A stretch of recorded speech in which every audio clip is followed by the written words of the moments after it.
નમસ્કાર વિદ્યાર્થી મિત્રો, લેક્ચર નંબર 4 ધોરણ 11 વિષય BA ત્રીજા નંબરના લેક્ચરમાં આપણે વીમાના પ્રકારો વિશે અભ્યાસ કર્યો હતો. હવે આપણે જોઈએ વીમાનું ખાનગીકરણ. સૌથી પહેલાં તો નવો શબ્દ છે કે ખાનગીકરણ એટલે શું.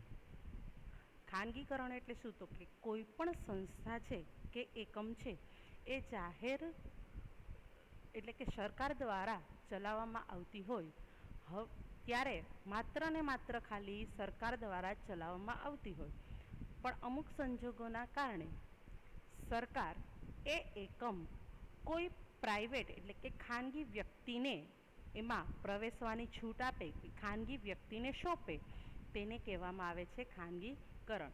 શોર્ટમાં કહું તો ખાનગીકરણ એટલે શું? તો જાહેર ક્ષેત્રના એકમને ખાનગી ક્ષેત્રના વ્યક્તિને સોંપવાની પ્રક્રિયા એને કહેવામાં આવે છે ખાનગીકરણ. અહીંયા આપણે જોવાનું છે વીમાનું ખાનગીકરણ.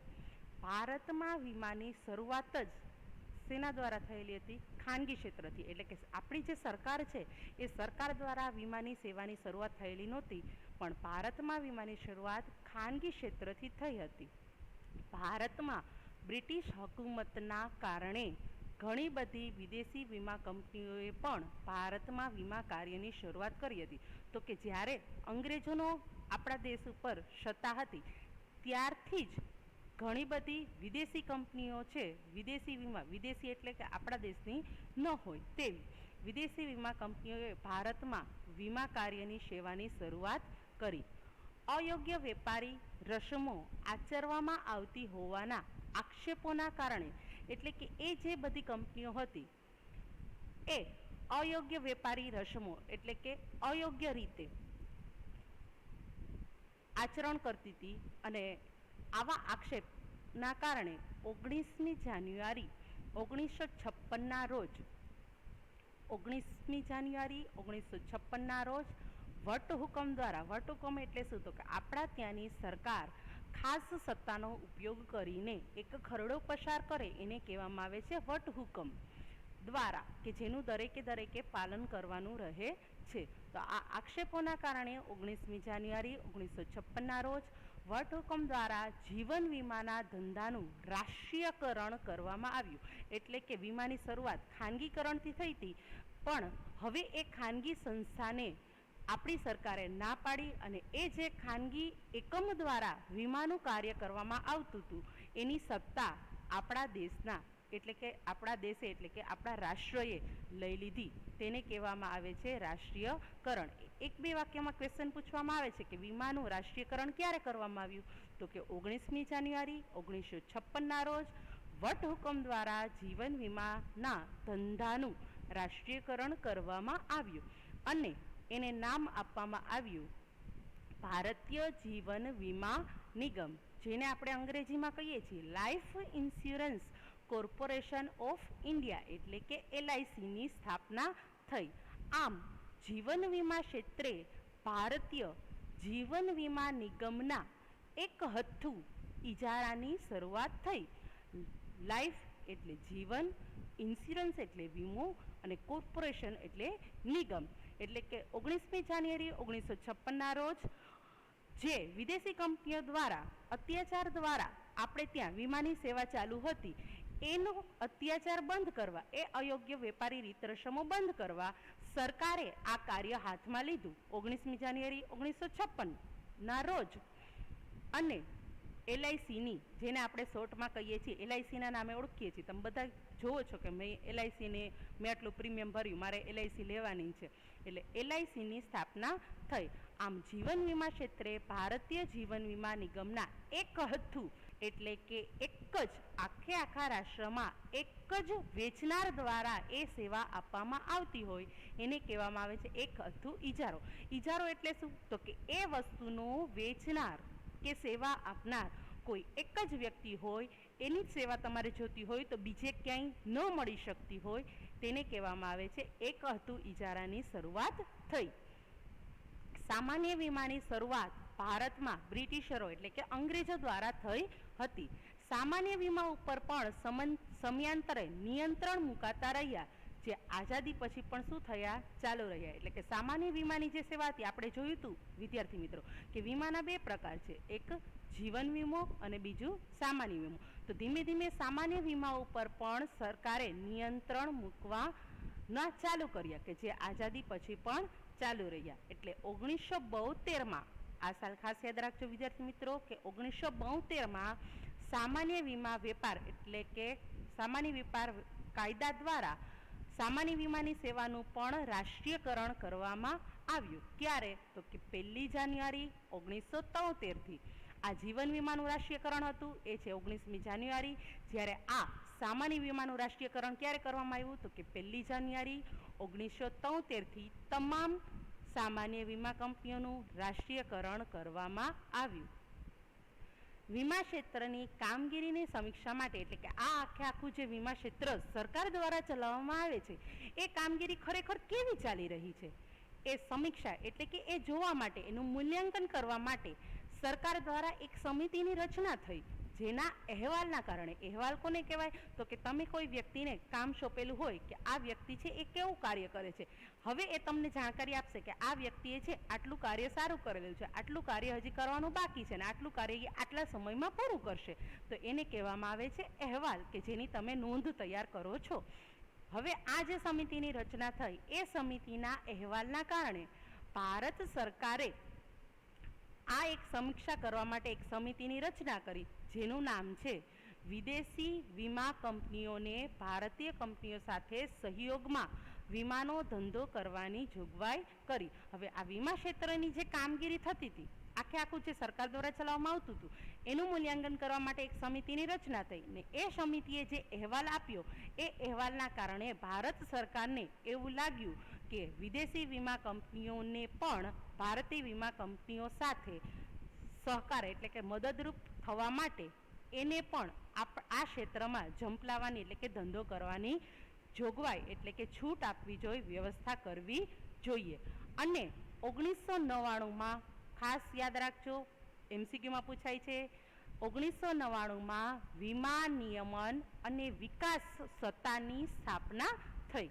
હવે આ વીમા નિયમન એનું અંગ્રેજી નામ છે, જે તમે આપણે બીજો ટોપિક ભણવાનો છે કે આ શું છે, ખરેખર શું કાર્ય કરે છે. 1999માં જે વીમા નિયમન અને વિકાસ સત્તાની સ્થાપના થઈ એ ખરેખર શું છે અને શું કાર્ય કરે છે.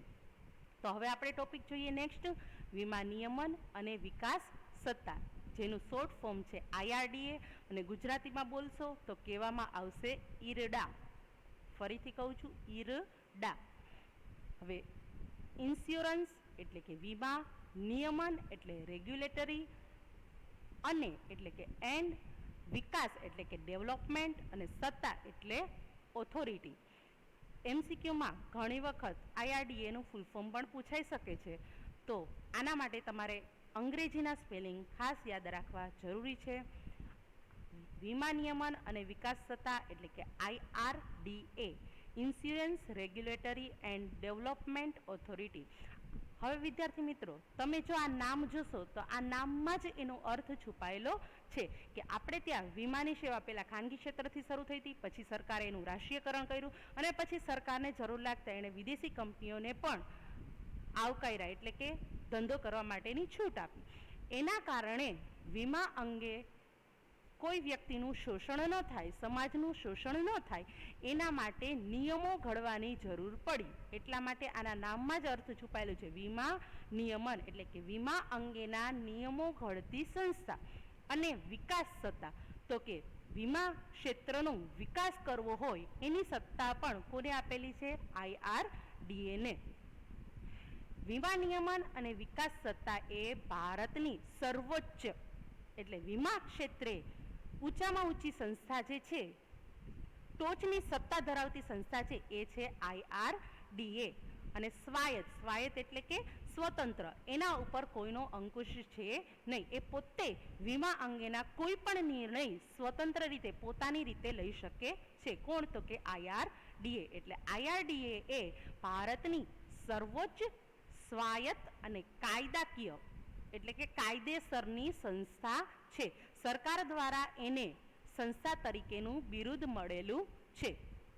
વીમા નિયમન એ વિકાસ સત્તા વીમા નિયમન અને વિકાસ સત્તા એ ભારતની સર્વોચ્ચ સ્વાયત્ત કાયદાકીય સંસ્થા છે જે વીમા ક્ષેત્રના નિયમન અને વિકાસનું કાર્ય સંભાળે છે. મેં તમને કીધું એ પ્રમાણે વિદ્યાર્થી મિત્રો કે એનું નામ છે એમાં જ એના કાર્ય છુપાયેલા છે. વીમા નિયમન એટલે કે વીમા ક્ષેત્ર અંગેના નિયમો બનાવે છે અને વિકાસ સત્તા તો કે એનો વિકાસ કરવાનું, આખા દેશમાં એનો વિકાસ કરવાનું કાર્ય સંભાળે છે.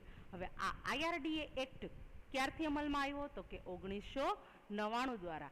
IRDA એક્ટ 1999 દ્વારા ખાનગી વીમા કંપનીઓ માટે વીમા ક્ષેત્રના દ્વાર ખોલવામાં આવ્યા. ફરીથી કહું છું, વીમા ક્ષેત્રની શરૂઆત ખાનગી ક્ષેત્રથી થઈ હતી. ત્યાર પછી સરકારને જરૂર લાગતા એનું રાષ્ટ્રીયકરણ કર્યું અને સમિતિના અહેવાલ મુજબ પછી એને ફરીથી જરૂર લાગી કે ભારતીય કંપનીઓ ખાલી વીમાનું કાર્ય કરે છે પણ દરેક વ્યક્તિઓને આ કાર્યનો લાભ મળી શકે એટલા માટે IRDA એક્ટ દ્વારા 1999માં ખાનગી વીમા કંપનીઓ માટે વીમા ક્ષેત્રના દ્વાર ખોલવામાં આવ્યા. અને આવી ખાનગી વીમા કંપનીમાં શરૂઆતમાં 1999માં વિદેશી સીધું રોકાણ FDI જેનું ફૂલ ફોર્મ થાય છે ઇંગ્લિશમાં ફોરેન ડાયરેક્ટ ઇન્વેસ્ટમેન્ટ.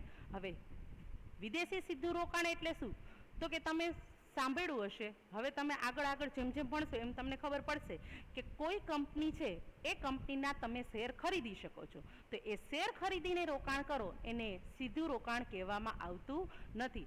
પણ IRDA એક્ટ દ્વારા ખાનગી વીમા કંપનીને સીધું જ મૂડી રોકાણ કરવાની છૂટ આપી, એટલે કે FDIની છૂટ આપી. એટલે શું તો કે ખાનગી વીમા કંપનીઓ છે એ જાતે જ આપણા દેશમાં આવી અને પોતાનું જ બિલ્ડિંગ ઊભું કરી અને પોતાની જ એક નવી કંપની ઊભી કરી શકે છે.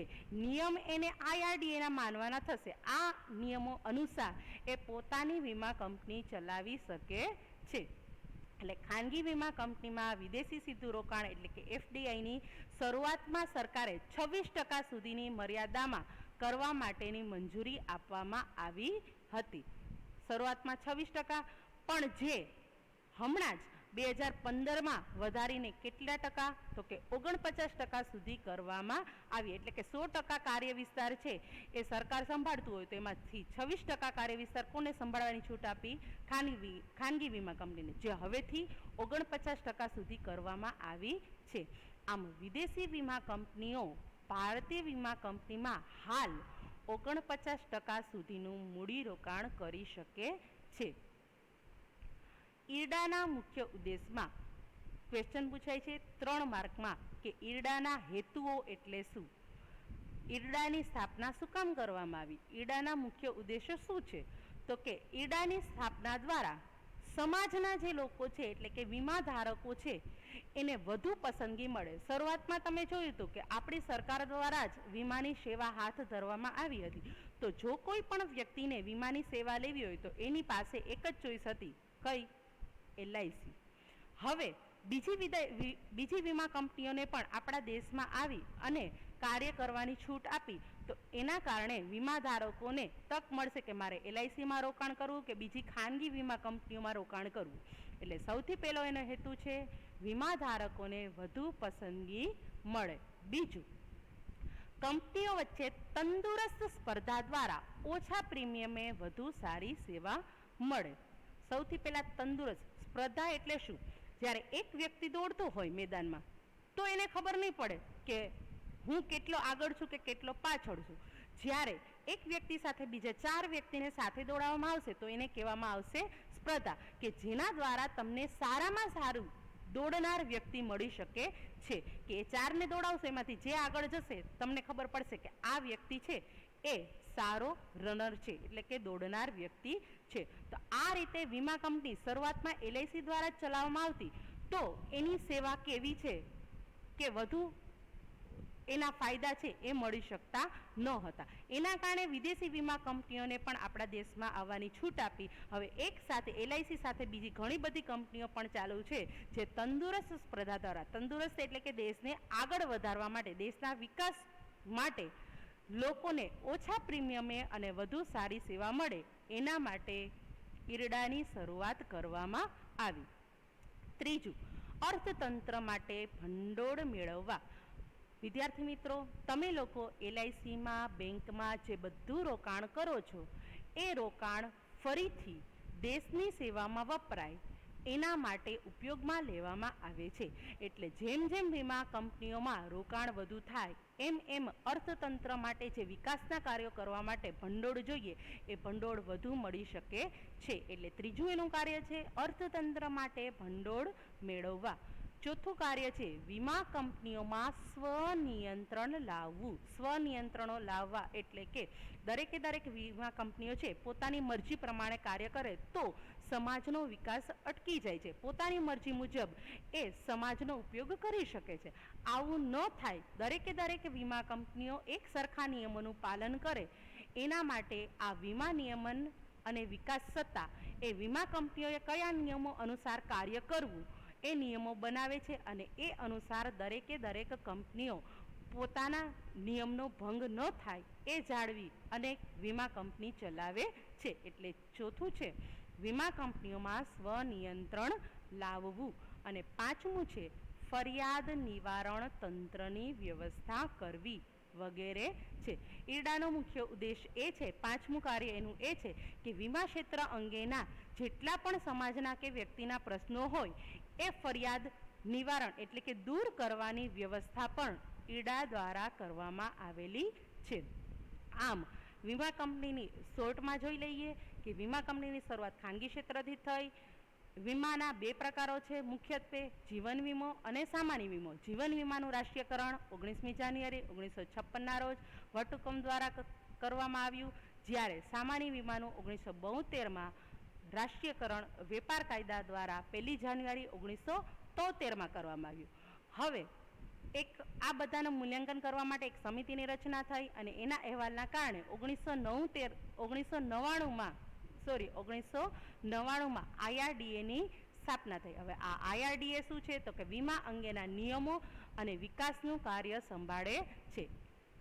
IRDAની સ્થાપના ક્યારે થઈ? 1999 દ્વારા. તો 1999માં જ્યારે સ્થાપનાની શરૂઆત થઈ ત્યારે 26% સુધીનું રોકાણ કરવાની વિદેશી કંપનીઓને છૂટ હતી. હાલ આ મર્યાદા વધારીને 2015માં 49% કરવામાં આવેલું છે. અને ઈરડાની સ્થાપનાનો મુખ્ય હેતુ શું છે તો કે વીમા ધારકોને વધુ પસંદગી મળે, વીમા કંપનીઓ વચ્ચે તંદુરસ્ત સ્પર્ધા દ્વારા ઓછા પ્રીમિયમે વધુ સારી સેવા મળે, અર્થતંત્ર માટે ભંડોળ મેળવવા, વીમા કંપનીઓમાં સ્વનિયંત્રણ લાવવું અને ફરિયાદ નિવારણ તંત્રની વ્યવસ્થા કરવી. હવે આપણે સ્વાધ્યાયમાં જોઈએ કે આજે આપણે નવું કેટલું શીખ્યા, આપણને આજે કેટલું આવડી શક્યું છે.